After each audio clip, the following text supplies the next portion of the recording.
When we pass on, where do we go? Is that the end for us, or is there a way to communicate with our loved ones? Those left behind are eager to learn the answers to these questions.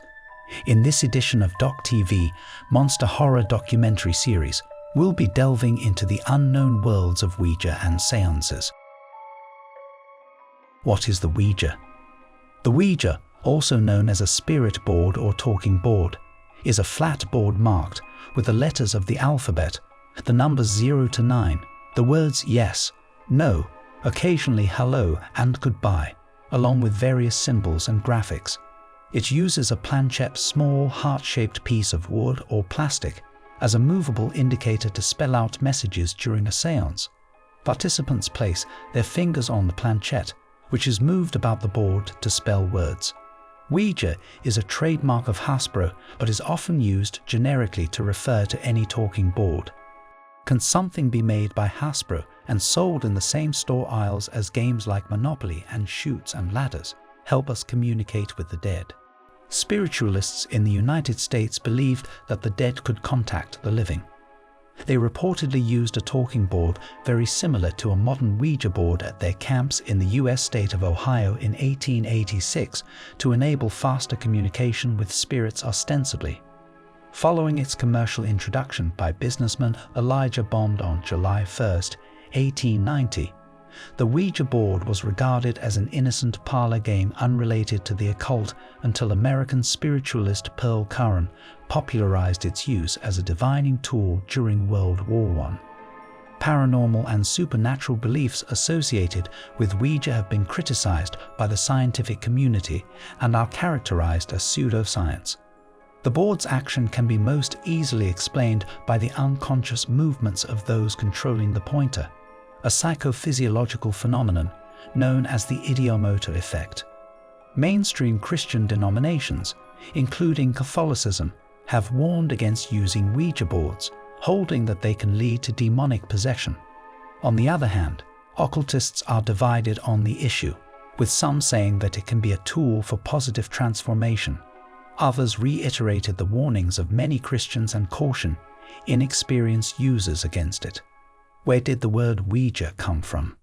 The popular belief that the word Ouija comes from the French and German words for yes is a misconception. The name is taken from a word spelled out on the board when its inventor asked a supposed ghost to name it. History of the Ouija. One of the first mentions of the automatic writing method used in the Ouija board is found in China around 1100 AD in historical documents of the Song dynasty. The method was known as Fuji, planchette writing. The use of planchette writing as an ostensible means of necromancy and communion with the spirit world continued, and albeit under special rituals and supervisions, was a central practice of the Quanzhen school until the Qing dynasty forbade it. As a part of the spiritualist movement, mediums began to employ various means of communication with the dead.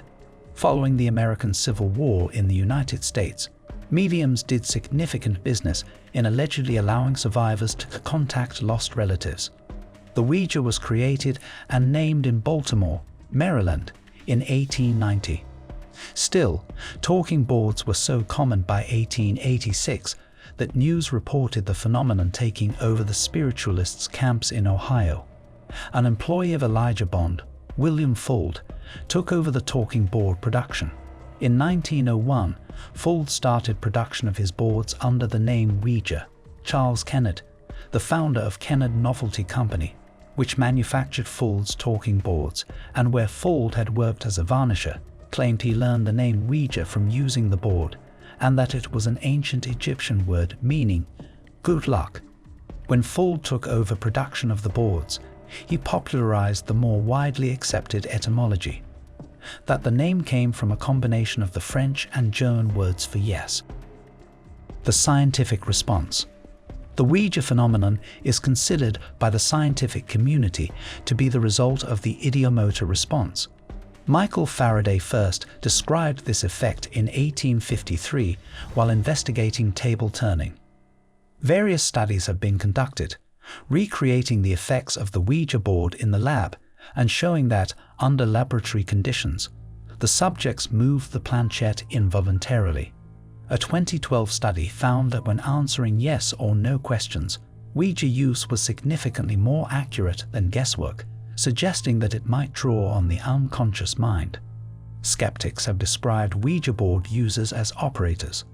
Some critics have noted that the messages ostensibly spelled out by spirits were similar to whatever was going through the subjects' minds. According to Professor of Neurology Terence Hines in his book, the planchette is guided by unconscious muscular exertions like those responsible for table movement. In both cases, the illusion that the object, table or planchette is moving under its control is often extremely powerful enough to convince many people that spirits are indeed at work. The unconscious muscle movements responsible for the moving tables and Ouija board phenomena are seen at seances are examples of a class of phenomena due to what psychologists call a dissociative state. A dissociative state is one in which consciousness is somehow divided or cut off from some aspects of the individual's normal cognitive, motor, or sensory functions. Some involuntary movements are known as automatism. This correlates with the ideomotor phenomenon because both rely on unconscious movement. The difference is that the ideomotor phenomenon is based on the idea that just the idea that something can happen tricks the brain into doing it. For example, thinking about not moving the planchette leads to the possibility of the planchette moving, which then makes someone unconsciously move the planchette. Ouija boards were already criticized by scholars early on, described in a 1927 journal as vestigial remains of primitive belief systems and a con to part fools from their money. Another 1921 journal described reports of Ouija board findings as half-truths and suggested that their inclusion in national newspapers at the time lowered the national discourse overall. In the 1970s, Ouija board users were also described as cult members by sociologists, though this was severely scrutinized in the field. The religious response. Since early in the Ouija board's history, it has been criticized by several Christian denominations. In paragraph 2116, the Catholic Church in the Catechism of the Catholic Church explicitly forbids any divination practice, including using Ouija boards. Also, Catholic Answers, a Roman Catholic Christian apologetics organization, states that the Ouija board is far from harmless as it is a form of divination seeking information from supernatural sources. Moreover, Catholic bishops in Micronesia called for the boards to be banned and warned congregations that they were talking to demons when using Ouija boards. In a pastoral letter, the Dutch Reformed churches encouraged its communicants to avoid Ouija boards, as it is a practice related to the occult. The Wisconsin Evangelical Lutheran Synod also forbids its faithful from using Ouija boards as it teaches that such would violate the Ten Commandments. In 2001, Ouija boards were burned by fundamentalist groups as symbols of witchcraft in Alamogordo, New Mexico. Religious criticism has also expressed beliefs that the Ouija board reveals information that should only be in God's hands, and thus it is a tool of Satan. A spokesperson for Human Life International described the boards as a portal to talk to spirits and called for Hasbro to be prohibited from marketing them.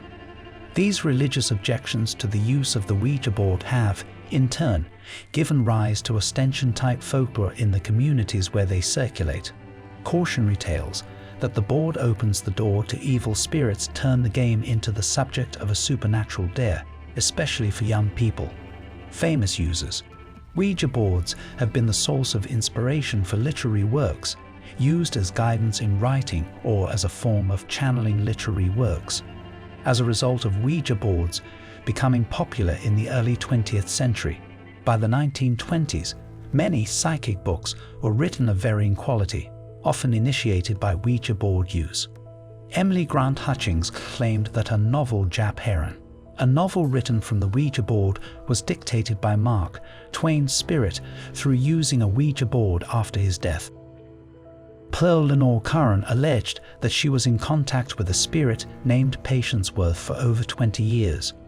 This symbiotic relationship produced several novels and works of poetry and prose, which Pearl Curran claimed were delivered to her through channeling Worth's spirit during sessions with a Ouija board, and which works Curran then transcribed. Much of William Butler Yeats's later poetry was inspired, among other facets of occultism, by the Ouija board. Yeats himself did not use it, but his wife did. In late 1963, Jane Roberts and her husband Robert Butts started experimenting with a Ouija board as part of Roberts' research for a book on extrasensory perception. According to Roberts and Butts, on December 2, 1963, they began to receive coherent messages from a male personality, an energy personality essence no longer focused in the physical world, who eventually identified himself as Seth, culminating in a series of books dictated by Seth. In 1982, poet James Merrill released an apocalyptic 560-page epic poem titled The Changing Light at Sandover, which documented 2 decades of messages dictated from the Ouija board during seances hosted by Merrill and his partner David Noyes Jackson. Sandover, which received the National Book Critics Circle Award in 1983, was published in 3 volumes, beginning in 1976. The first contained a poem for the letters A through Z and was called The Book of Ephraim. It appeared in the collection Divine Comedies, which won the Pulitzer Prize for Poetry in 1977.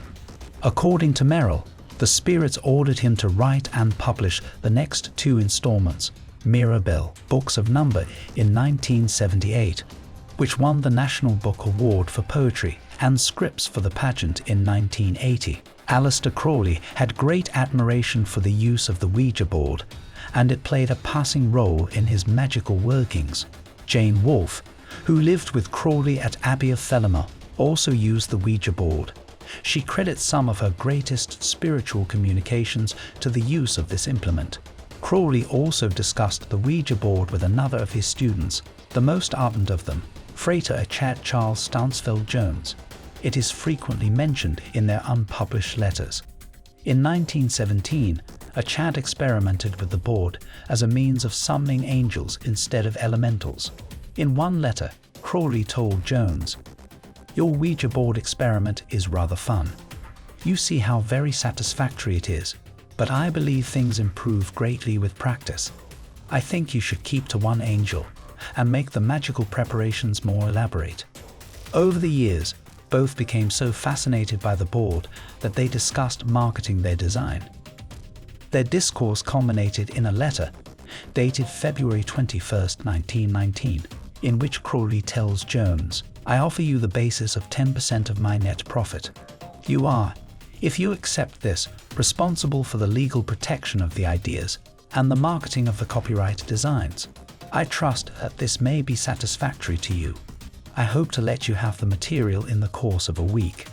In March, Crowley wrote to Chad to inform him, "I'll think up another name for Ouija," but their business venture never came to fruition, and Crowley's new design, along with his name for the board, has not survived.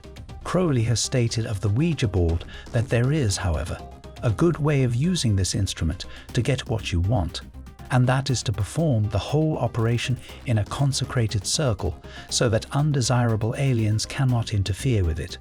You should then employ the proper magical invocation in order to get into your circle just the one spirit you want.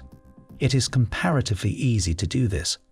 A few simple instructions are all that is necessary, and I shall be pleased to give these free of charge to anyone who cares to apply. Roland Doe used a Ouija board, which the Catholic Church stated led to his possession by a demon. This case was documented as the basis for William Peter Blatty's acclaimed novel, The Exorcist. Dick Brooks of the Houdini Museum in Scranton, Pennsylvania, uses a Ouija board as part of a paranormal and seance presentation. G.K. Chesterton used a Ouija board in his teenage years. Around 1893, He had gone through a crisis of skepticism and depression, and during this period Chesterton experimented with the Ouija board and grew fascinated with the occult. Bill Wilson, the co-founder of Alcoholics Anonymous, used a Ouija board and conducted seances in attempts to contact the dead. Early press releases stated that Vincent Furnier's stage and band name Alice Cooper was agreed upon after a session with a Ouija board. It was revealed that Furnier was the reincarnation of a 17th century witch with that name. Alice Cooper later said that he just thought of the first name that came to his head while discussing a new band name with his band. Former Italian Prime Minister Romano Prodi claimed under oath that, in a séance held in 1978 with other professors at the University of Bologna, the ghost of Giorgio La Pira used a Ouija to spell the name of a street where the Red Brigades were holding Order Morrow.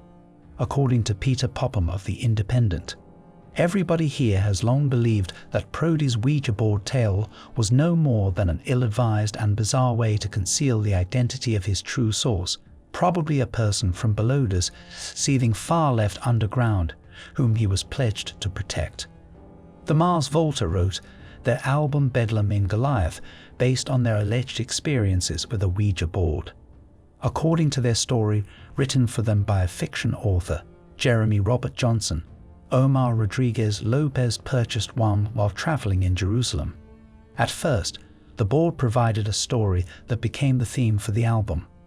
Strange events allegedly related to this activity occurred during the recording of the album. The studio flooded. One of the album's principal engineers had a nervous breakdown. Equipment began to malfunction. Cedric Bixler-Zavola's foot was injured. Following these bad experiences, the band buried the Ouija board. In the murder trial of Joshua Tucker, his mother insisted that he had carried out the murders while possessed by the devil, who found him when he was using a Ouija board. In London, in 1994, convicted murderer Stephen Young was granted a retrial after it was learned that 4 of the jurors had conducted a Ouija board séance and had contacted the murdered man, who had named Young as his killer. Young was convicted for a second time at his retrial and jailed for life. E.H. Jones and C.W. Hill, while prisoners of the Turks during the First World War, used a Ouija board to convince their captors that they were mediums as part of an escape plan. The Ouija in pop culture. Ouija boards have figured prominently in horror tales in various media as devices enabling malevolent spirits to spook their users.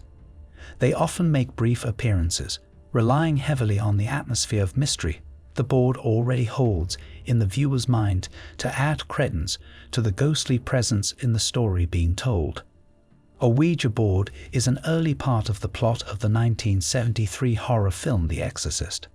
Using a Ouija board, the young girl Regan makes what first appears to be harmless contact with an entity named Captain Howdy. She later becomes possessed by a demon.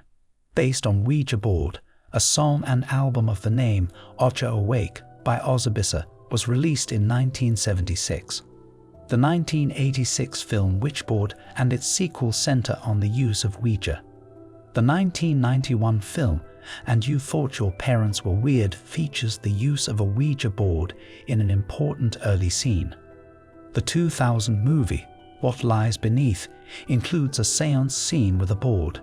2007's Paranormal Activity involves a violent entity haunting a couple that becomes more powerful when the Ouija board is used.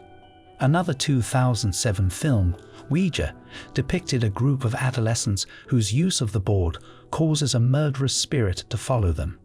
At the same time, 4 years later, the Ouija experiment portrayed a group of friends whose use of the board opens and fails to close a portal between the worlds of the living and the dead. The 2012 film I Am Zozo follows a group of people that run afoul of a demon based on Pazuzu after using a Ouija board. The 2014 film Ouija features a group of friends whose use of the board prompts a series of deaths. That film was followed by a 2016 prequel Ouija, Origin of Evil, which also features the device. The British singer Morrissey released a controversial single titled "Ouija Board" in 1989. The lyrics and the song's video mockingly play with the idea of supernaturally contacting dead persons. Jeremy Gann's non-fiction book, The Ouija Board Jurors, Mystery, Mischief, and Misery in the Jury System, based on an article he wrote for the University of Melbourne, recounts an incident in which 4 jurors sought the help of a Ouija board during a double murder trial, both for guidance and to relieve the stress precipitated by the brutal images of evidence. The National Geographic show Brain Games, Season 5 episode Paranormal, clearly show the board did not work when all participants were blindfolded. And now we move on to one of the Ouija board's main places of use, the séance. What is a séance? A séance or séance is an attempt to communicate with spirits. The word séance comes from the French word for session, from the Old French seoir, to sit.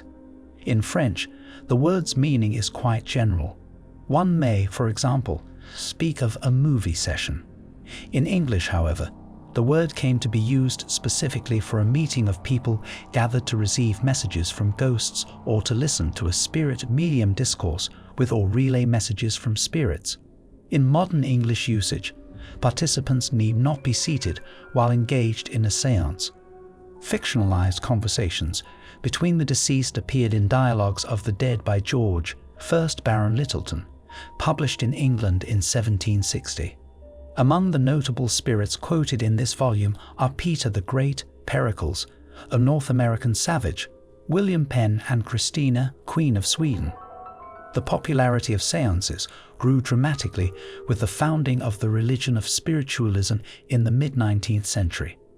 Perhaps the best-known series of séances conducted at that time were those of Mary Todd Lincoln, who, grieving the loss of a son, organized spiritualist séances in the White House, which were attended by her husband, President Abraham Lincoln, and other prominent members of society. The 1887 Sabet Commission report marred the credibility of spiritualism at the height of its popularity by publishing exposures of fraud and showmanship among secular séance leaders. Modern séances continue to be a part of the religious services of spiritualist, spiritist, and Espiritismo churches today, where a greater emphasis is placed on spiritual values versus showmanship. Séance varieties. The term séance is used in a few different ways and can refer to any 4 activities, each with its social norms and conventions, favored tools, and range of expected outcomes. Religious séances. In the religion of spiritualism and the religion of divine metaphysics, a federally recognized religious branch of spiritualism in the United States, it is generally a part of services to communicate with living personalities in the spirit world. Usually, this is only called séance by outsiders. The preferred term for spiritualists is receiving messages. In these sessions, which generally occur in well-lit spiritualist churches or outdoors at spiritualist camps, such as Lily Dale in upstate New York or Camp Casadoga in Florida, an ordained minister or gifted contact medium will relate messages from spirit personalities to those here in the physical form.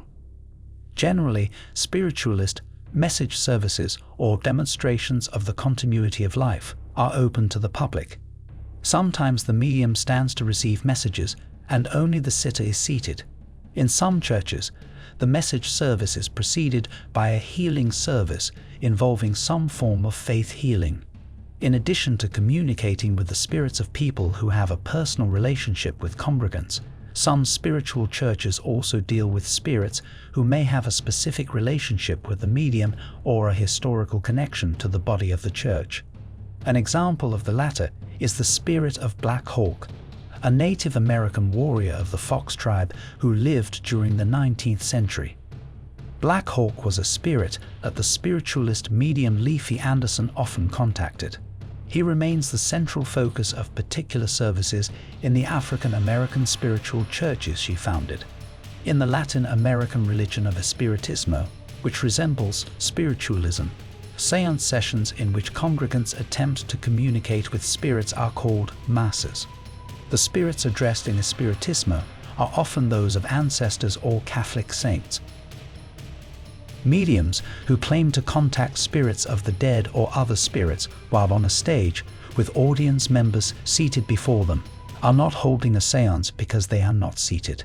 However, this is still called seance. One of the foremost early practitioners of this type of contact with the dead was Paschal Beverly Randolph, who worked with the spirits of the relatives of audience members. He was also famed for his ability to contact and deliver messages from ancient seers and philosophers like Plato. Leader-assisted seances. Leader-assisted seances are generally conducted by small groups of participants seated around a table in a dark or semi-dark room. The leader is typically asserted to be a medium. They may go into a trance that theoretically allows the spirits to communicate through their body, conveying messages to the other participants. Other modes of communication may also be attempted, including psychography or automatic writing, numbered raps, levitation of the table or spirit trumpets, apports, or even smell. It was thought spirits of the dead resided within the realm of dark and shadow, making the absence of light a necessity to invoke them. Skeptics were unwilling to accept this necessary condition, saying, "You would not buy an automobile if it was only presented in the dark." This type of seance is often the subject of shock and scandal when it turns out that the leader is practicing some form of stage magic illusion or using mentalism tricks to defraud clients. Informal social seances. Among those interested in the occult, a tradition has grown up of conducting seances outside any religious context and without a leader. Sometimes only 2 or 3 people are involved, and if they are young, they may use the seance to test their understanding of the boundaries between reality and the paranormal. It is in such small seances that the planchette and Ouija board are most often utilized. Spiritualist seance. Here, spiritualists and practitioners, psychics and mediums, hold a seance so that all participants speak with various personalities in the spirit world. This is held in a seating manner in a circle. Seance tools and techniques.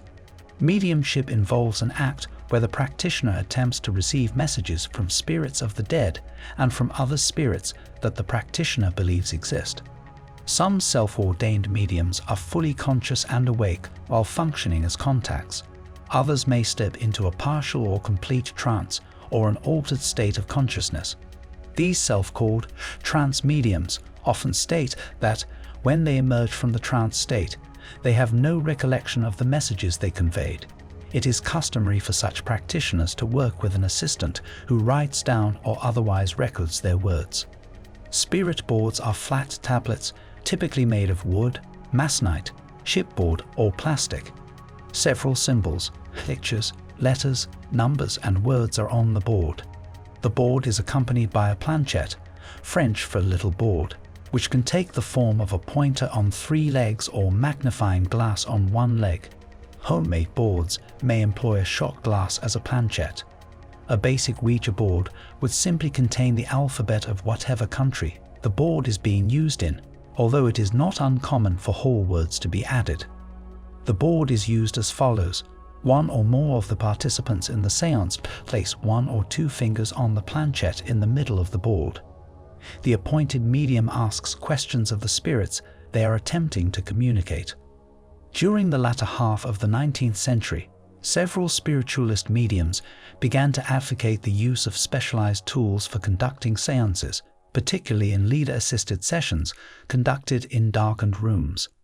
Spirit trumpets were horn-shaped speaking tubes that were said to magnify the whispered voices of spirits to audible range. Spirit slates consisted of 2 chalkboards bound together that, when opened, were said to reveal messages written by spirits. Seance tables were unique lightweight tables that were said to rotate, float, or levitate when spirits were present. Spirit cabinets were portable closets into which mediums were placed, often bound with ropes, to prevent them from manipulating the various aforementioned tools. Critical objections.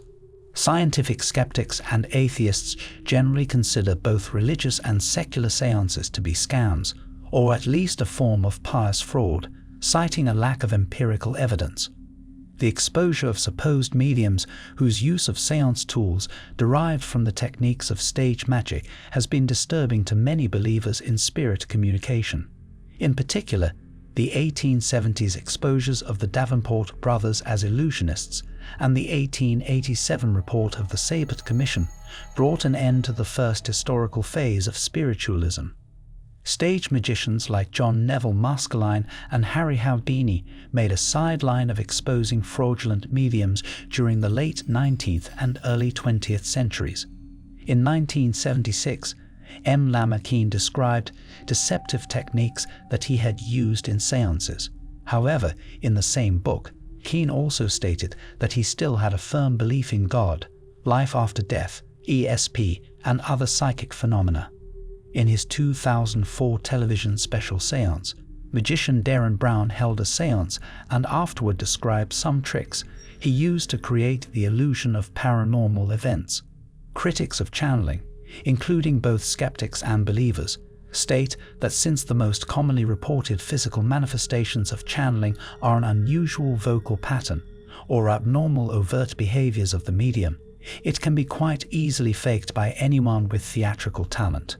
Critics of spirit board communication techniques, again including both skeptics and believers, state that the premise that a spirit will move the planchette and spell out messages using the symbols on the board is undermined by the fact that several people have their hands on the planchette, which allows any of them to spell out anything they want without the others knowing.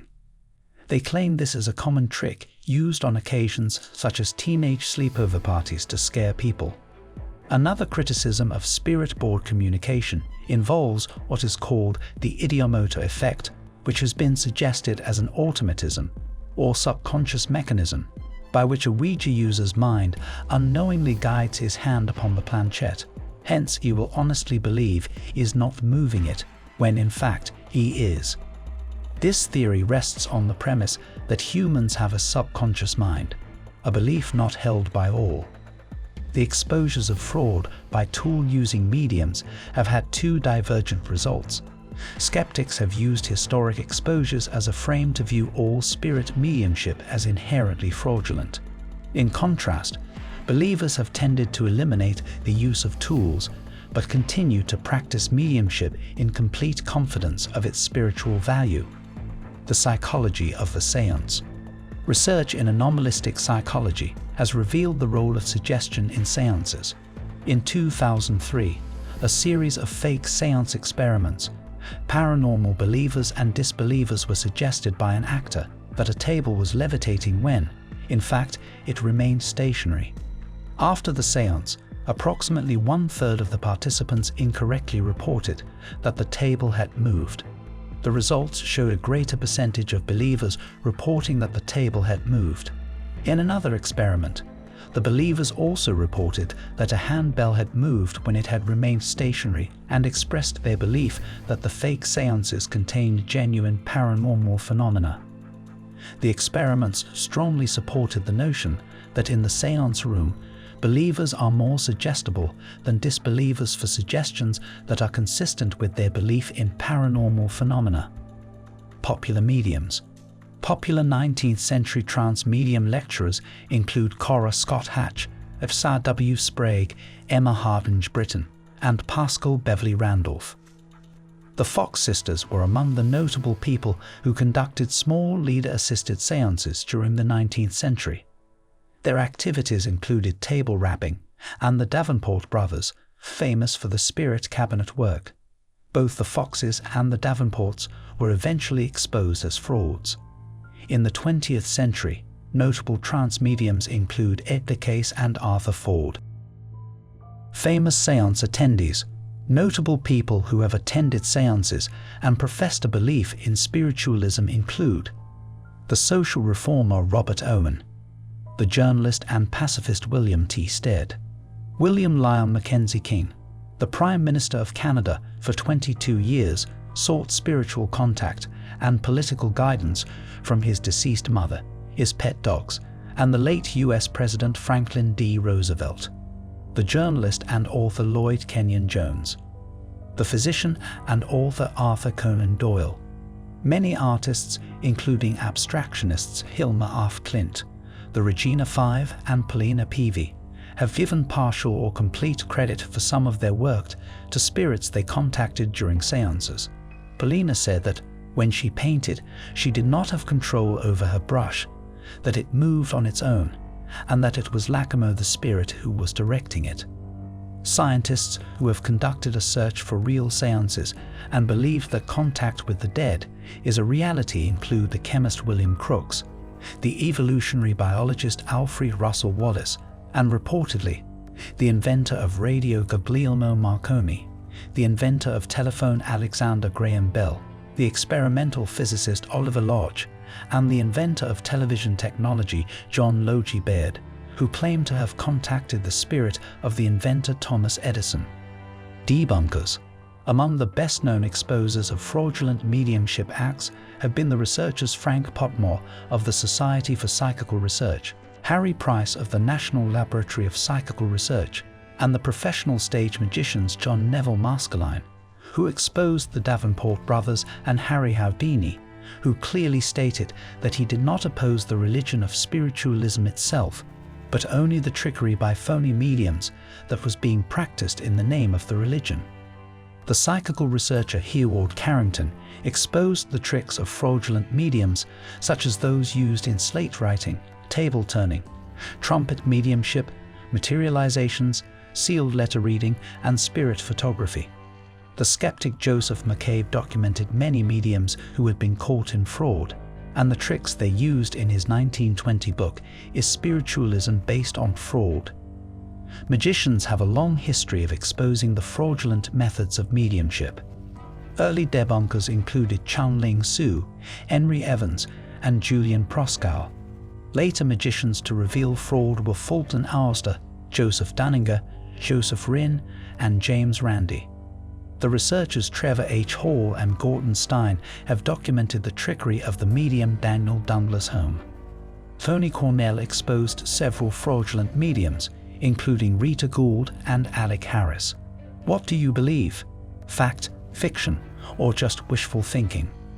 Join us for another episode of Doc TV's Monster Horror documentary series soon.